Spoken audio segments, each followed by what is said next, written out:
What do you think would happen to Charlie Kirk? It's just messed up, totally messed up. You know that was messed up. Like, nobody deserved that. He definitely didn't deserve that. He was a good guy. You think he was a good guy? I think he was.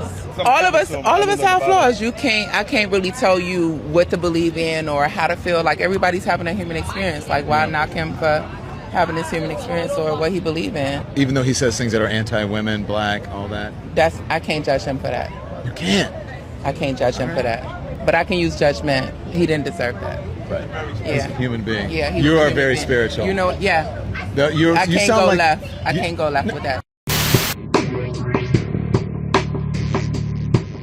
I've told you that they're making a big deal out of Trump prosecuting James Comey and going after Letitia James in the exact same way Letitia James went after Donald Trump over bank loans. The exact same thing, and she's guilty. Trump isn't. Trump was doing regular real estate. So we've told you that all those the part of the plan of the Democratic Party, really the establishment, was to try to make it so Trump couldn't be president again. And that's why they did the Fedsurrection on January 6th. And that's what they tried to get him to commit a felony, which he didn't. That's why they didn't prosecute Donald Trump for January 6th. But they prosecuted him for every other thing. And it was to try to get him to not be able to be on the ballot in 2024. That's what this was all about. And this was called lawfare, weaponizing the Justice Department to go after their political enemies, which is what they did, which is why the FBI staged a crime scene at Mar-a-Lago when they went in and went through Donald Trump's home, right? Joe Biden had classified documents in his garage at the exact same time, and nobody raided his house, and nobody prosecuted him. But the FBI did raid Mar-a-Lago and stage a crime scene. They put in jail all of Donald Trump's lawyers, his political advisors, his campaign manager. They put them all in jail.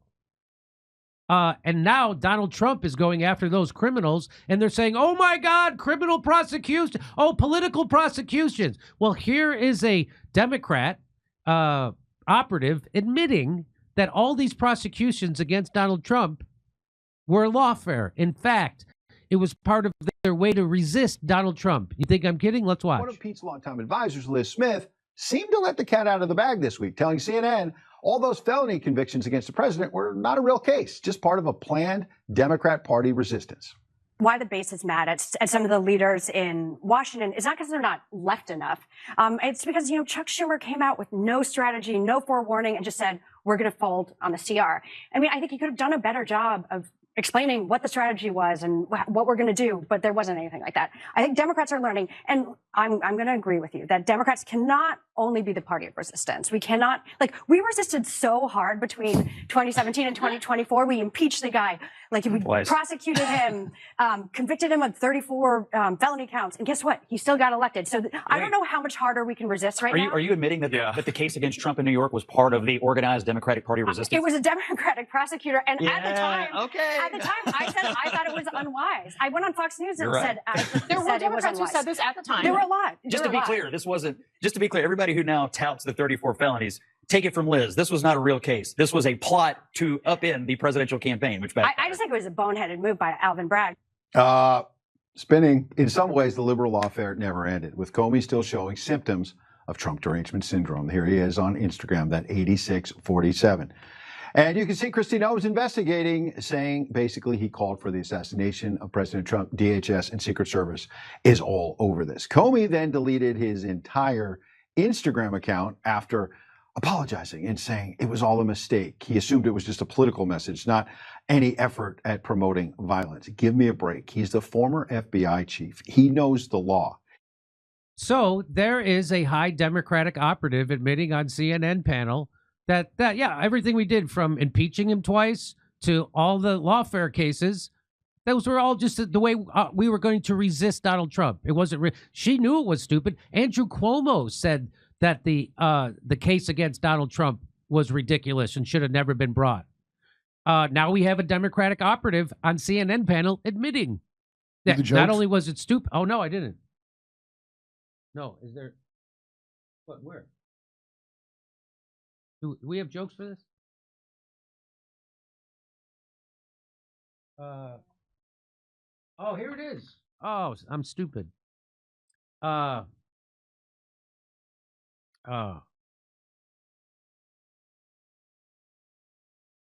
was he actually convicted on 34 felonies?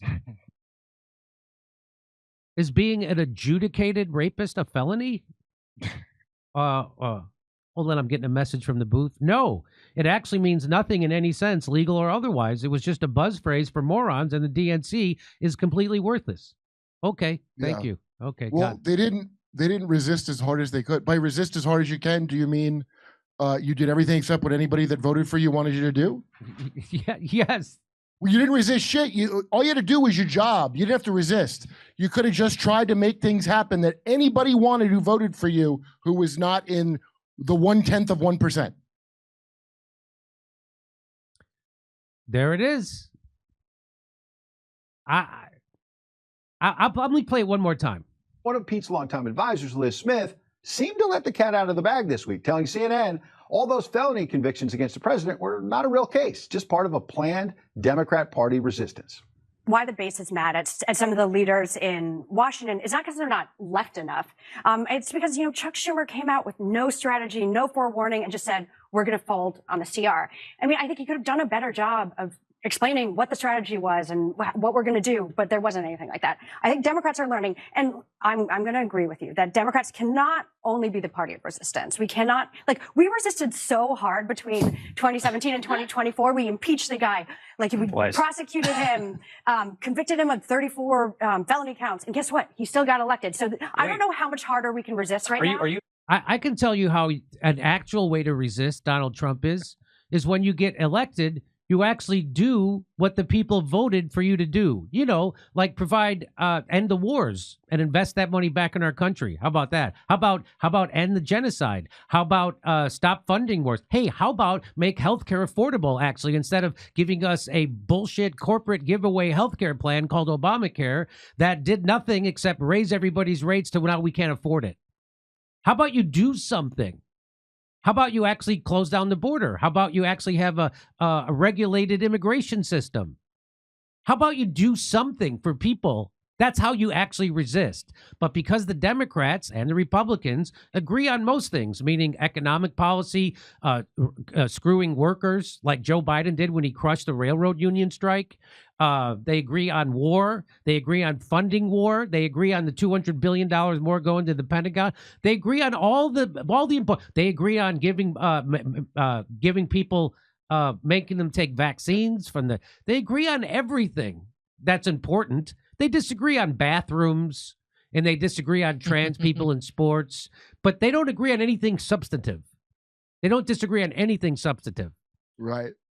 And yeah, so if you want to know how the Democrats could actually resist, it would be doing something that people actually want you to do. But they'll never do that. They won't give you a minimum wage. They won't give you a public option for health care. They won't end the wars and invest that money back here. They won't do anything. How about just start small? Start by trying to answer simple yes or no goddamn questions. Yeah. How about that? How about that? Instead of going, that's interesting that you would say that. That's interesting. Is it? It seems like real standard shit.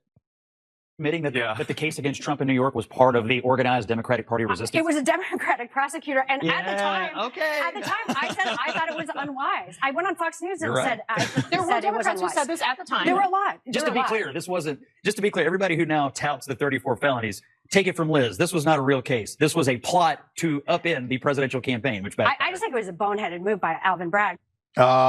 Okay. It's just a boneheaded move, even though I just said it was part of our resistance strategy to impeach him twice and do 4 different felony charges against him.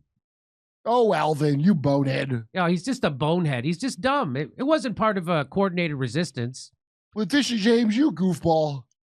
Even though Joe Biden sent 2 of his top lawyers from the Justice Department over to work with Alvin Bragg to do this.